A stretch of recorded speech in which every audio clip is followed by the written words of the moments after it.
Hello, welcome to gusmcdoll Strategy and Tactics, and thank you to our subscribers. In this series, we play through each of the battles in the American Grand Campaign in Close Combat 4, the Battle of the Bulge. We use historical World War II US Army doctrine to plan and conduct each battle. Don't forget to subscribe for more great strategy and tactics content. This is the strategic map. It is 0800 on December 16, 1944, and the weather is overcast.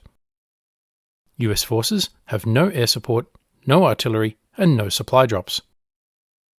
The last battle at Duisburg was a minor German victory, with German panzers penetrating west, but US forces remaining in possession of the village. The next battle is at Weiler between engineers from US VIII Corps and the German Kampfgruppe von Poschinger from the Lehr division. Commander, Weiler is a small village, but it straddles an important route and therefore must be defended. The buildings and the woods both provide good cover. Focus your defence on the crossroads to the east, but don't forget your flanks. It is crucial that you delay the enemy for as long as possible. On the US side is an understrength American Engineers battle group from VIII Corps Engineers under command of Captain Aiken. It moves very slowly and reserves are nearly depleted. The battle group consists of 3 platoons of engineers with only 1st platoon at full strength. Let's rename the squads off-camera for ease of reference. Now, let's review each of the squads. 1-1 is 1st Platoon Headquarters. 1-2 is an Engineer Assault Team. 1-3 is a Rifle Squad. 1-4 is also a Rifle Squad. 1-5 is an M9 Bazooka Team. 2-1 is 2nd Platoon Headquarters. 2-3 is a Rifle Reserve Squad. 2-4 is also a Rifle Reserve Squad. 2-5 is an M9 Bazooka Team. 3-1 is 3rd Platoon Headquarters. 3-2 is a Browning 30 caliber medium machine gun. Next, let's look at the map and conduct a commander's estimate of the situation.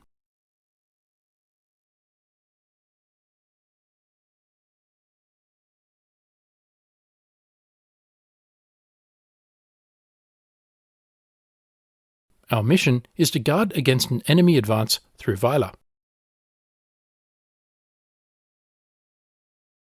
The village of Weiler sits at the crossroads between roads to Longvilly to the west, Wiltz to the southwest, the Siegfried Line to the south, the Reich to the east, and Duisburg to the northeast. In general terms, the terrain is higher in elevation to the east, and the slope falls away to the west. The area immediately around the village is open, but beyond a couple of 100 metres, all is snowy wooded hills. North of Weiler is Hill 419. To the southwest is Hill 425. Observation is generally good over the open areas, but limited in the woods.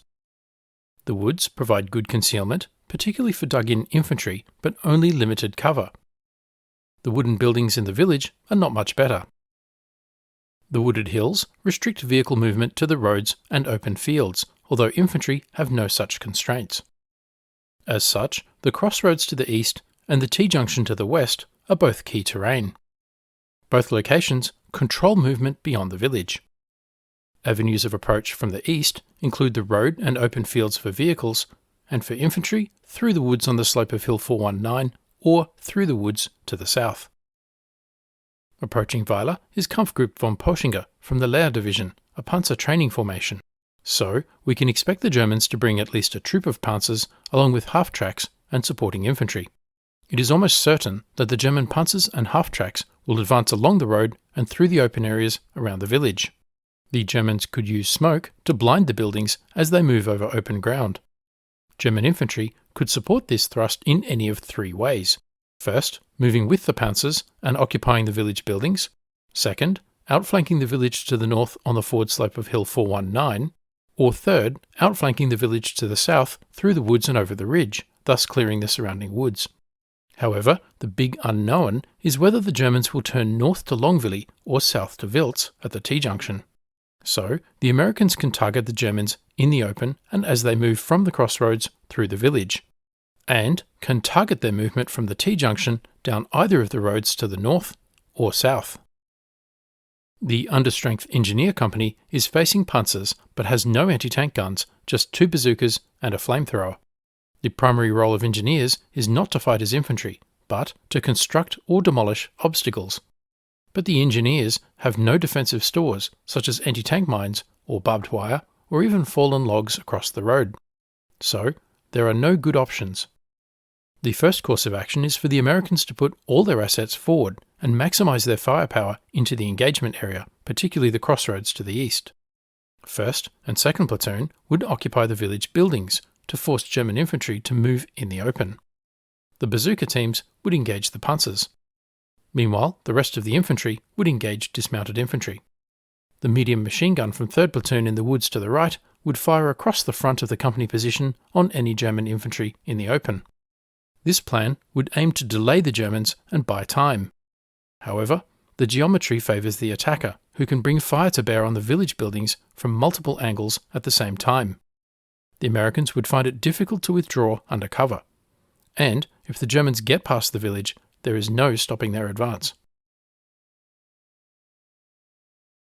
A second course of action is for the Americans to pull back to the low ground in the west and draw the Germans forward into the village. 1st Platoon would cover the T-junction and the road to Longville. They would engage German infantry moving in the open areas around the village. 2nd Platoon, including the bazooka, would cover Hill 425 and the road to Wiltz. The medium machine gun from 3rd Platoon would rest on the left flank of 1st Platoon in the 2-storey building, along with the bazooka, firing into the flanks of armour moving along the road. This plan covers both roads west of Weiler. It is more likely to catch the panzers with flanking rather than frontal fire. And the woods provide the engineers with a concealed and partially covered withdrawal route west. But it splits up the fire from the bazookas, and gives the village and crossroads to the Germans.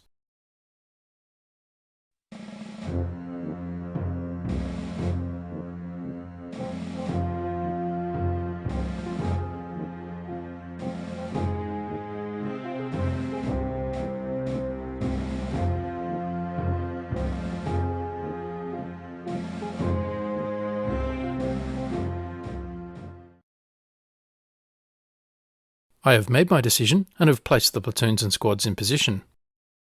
1st Platoon covering the road to Longville with 3rd Platoon in support, and 2nd Platoon on Hill 425 covering the road to Wiltz.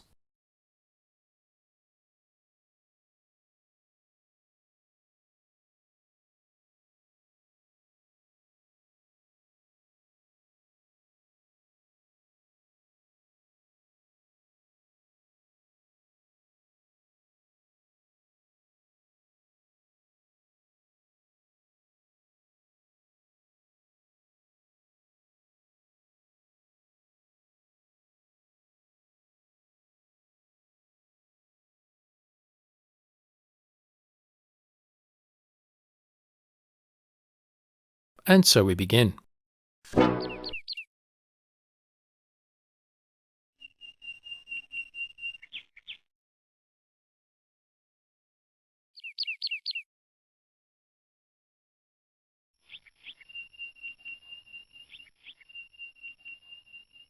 A Panzer IV on the rise in the open ground south of Weiler.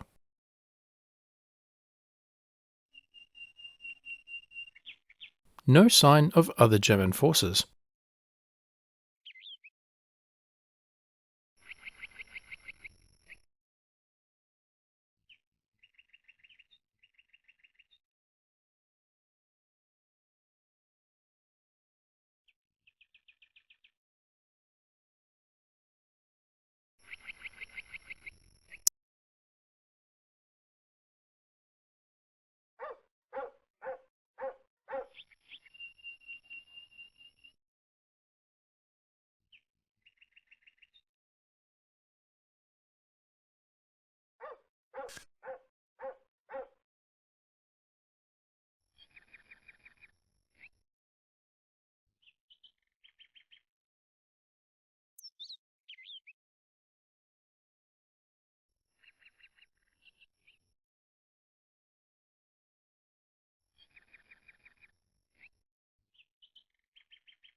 a Panther east of Weiler,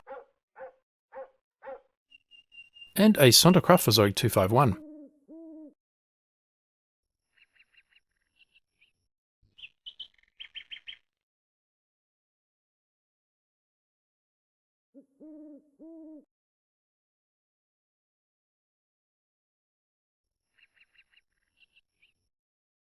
The American engineers remain dug in and concealed, but keep a close eye on German movements.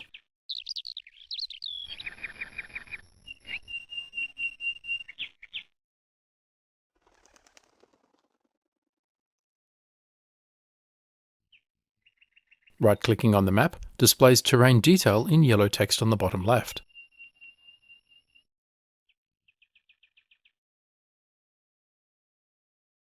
The building in the centre of Weiler has a wood floor, is 11 metres in elevation and provides great cover. Whereas the US position on the slopes of Hill 425 is only 4 metres in elevation with poor cover. The Panzer IV is at 15.5 metres elevation, so Weiler is on high ground.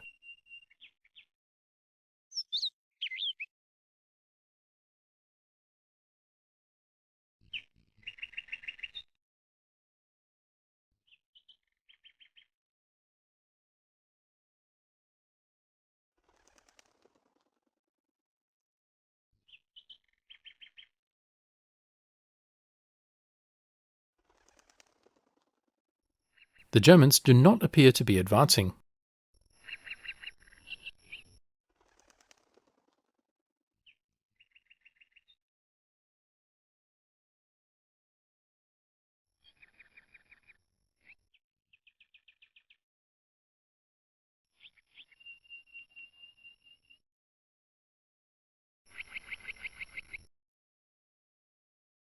No sign of movement through the woods on Hill 419. But the road to Duisburg is in German hands.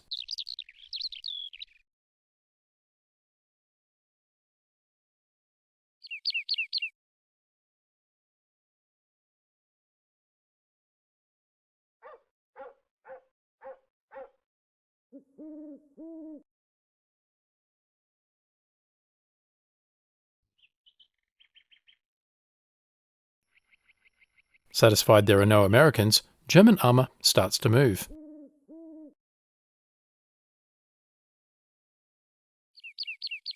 The Panzers move into overwatch positions.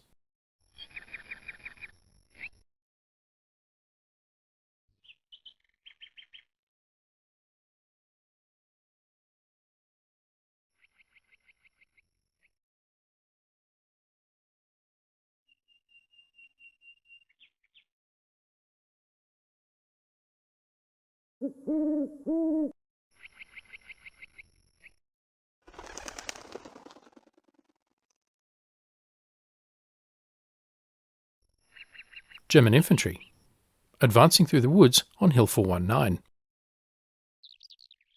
and in the open ground to the south.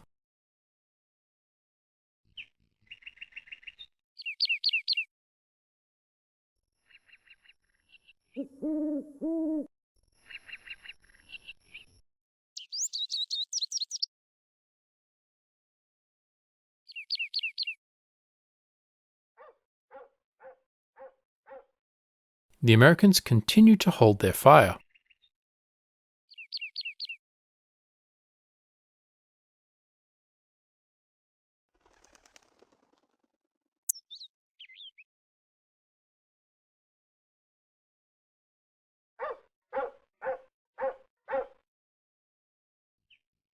Tension mounts.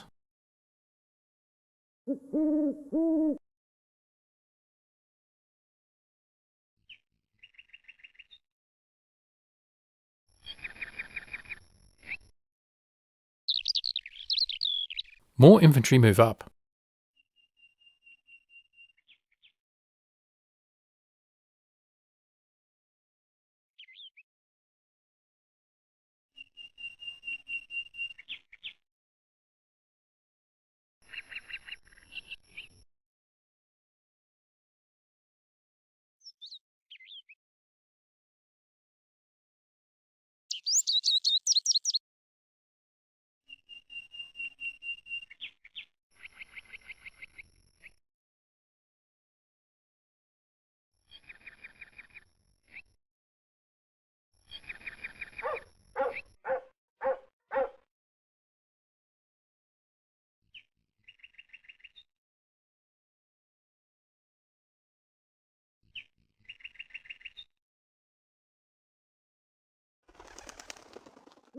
The Germans now control the eastern end of Weiler.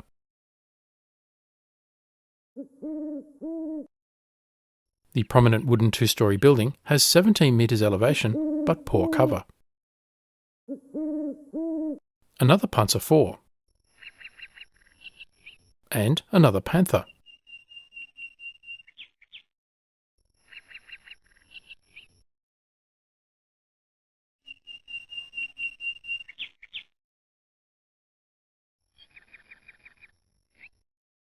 The Germans are getting more confident and moving their forces into Weiler.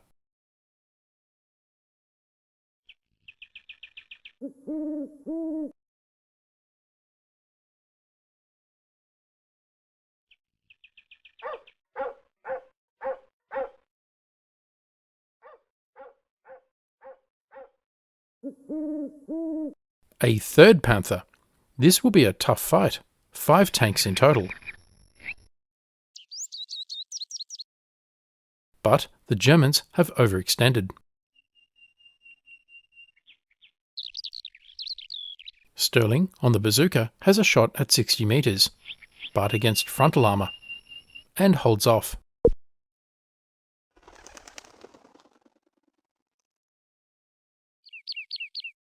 The Germans swing north. Flanking shot with the bazooka.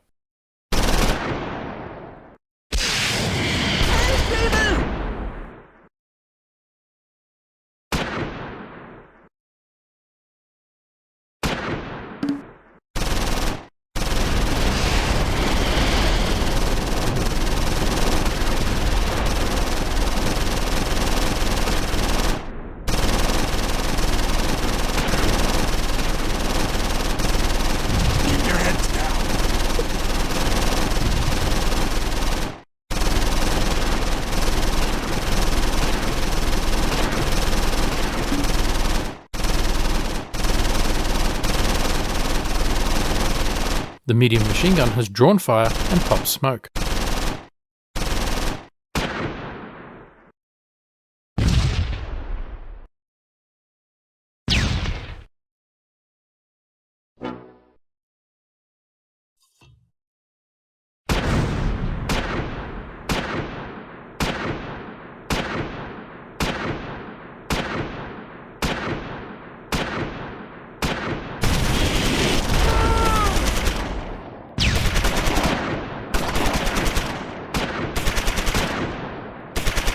Engineers have flamethrowers.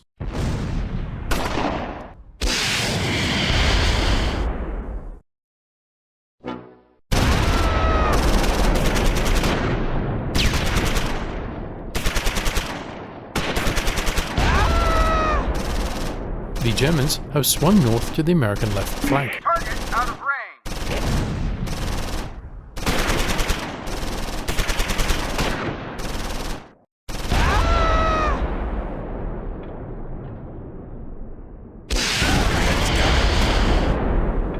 Another bazooka hit.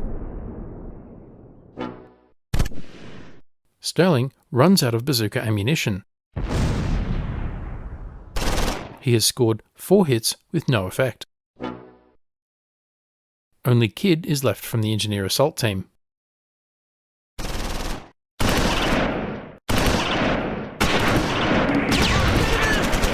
flame half-track is damaged by grenades.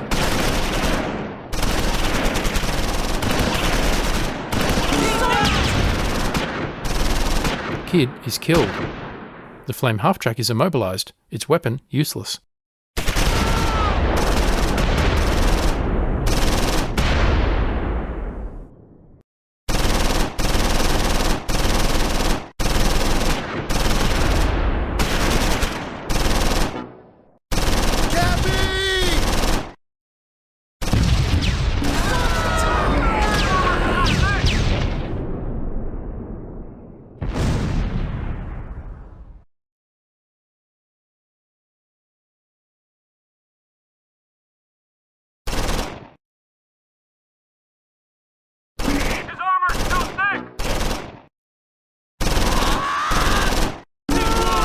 A second squad lost.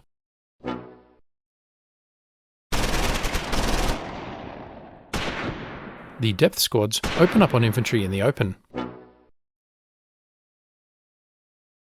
Ramirez on the medium machine gun opens up.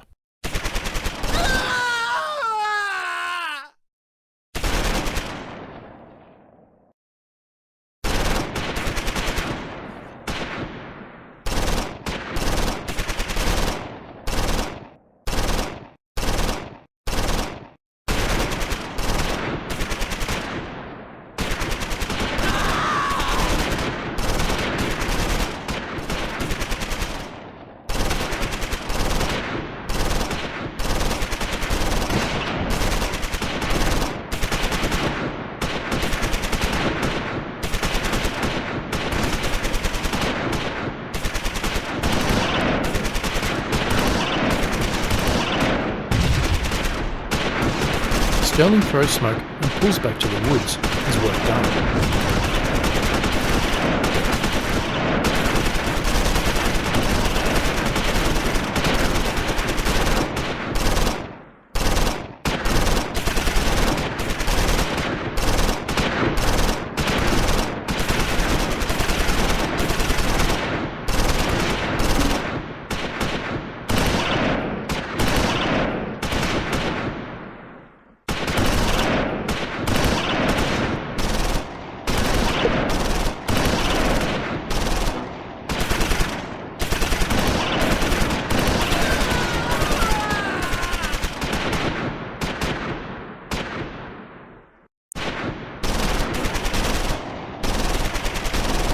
The Germans have 4 tanks on Hill 419.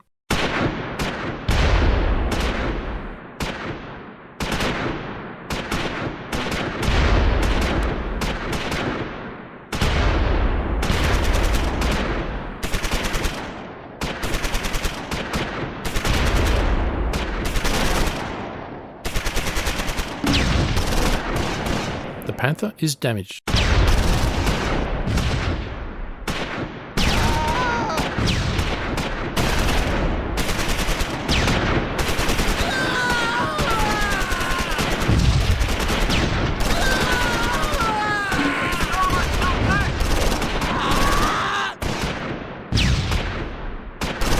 The attack on the American center is blunted.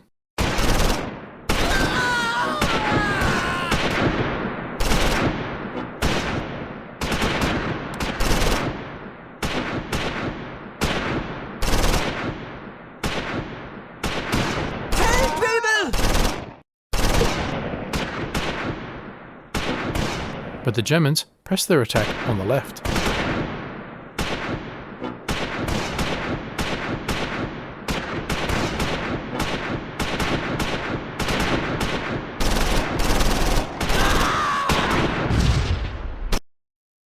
Major German victory.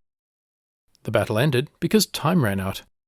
Both sides still control some victory locations. The Germans won the battle because they control a greater number of crucial victory locations than the Americans. The Americans took 10 killed and 5 wounded.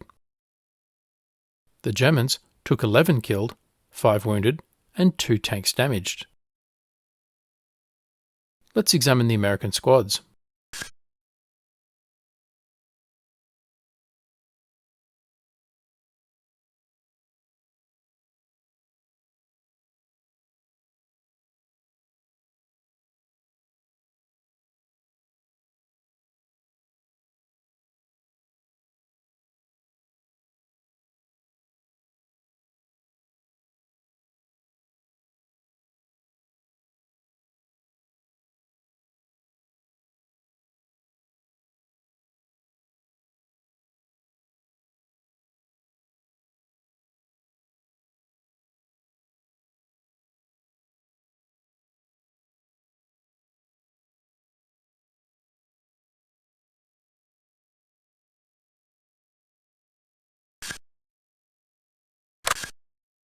So far, the campaign is a major American victory. American losses are 39 killed, 28 wounded, 2 tanks lost, and 6 guns lost. German losses are 87 killed, 70 wounded, 10 tanks lost, and 5 vehicles lost. The Grand Campaign has 16 days remaining. Your defence of the Ardennes is progressing better than your historical counterparts. So, what did we learn? First, if the battle had continued, it is likely the Germans would have outflanked the Americans on the left and taken the road to Longville. But time ran out, and they didn't. The decision not to contest the village was sound. This meant the Germans could not bring flanking fire on the American positions, but were forced to advance up to the American front with no positional advantage. Indeed, the American position turned the Germans to the north, exposing their left flank on their way to Hill 419. 1st Platoon successfully held onto its position in the north, although with the loss of 2 squads. 2nd Platoon was not even engaged, and retains its combat power as well as Hill 425 and the road to Wiltz. Casualties were about even. While possession of more victory locations gives a major German victory, in reality, a single platoon of US engineers held off 5 panzers, 2 half-tracks and infantry, and retains the roads to the west of Weiler, preventing the Germans from advancing. Let me know what you think in the comments below. Thanks for watching. Please remember to like, comment, subscribe and donate. And stay tuned for the next episode.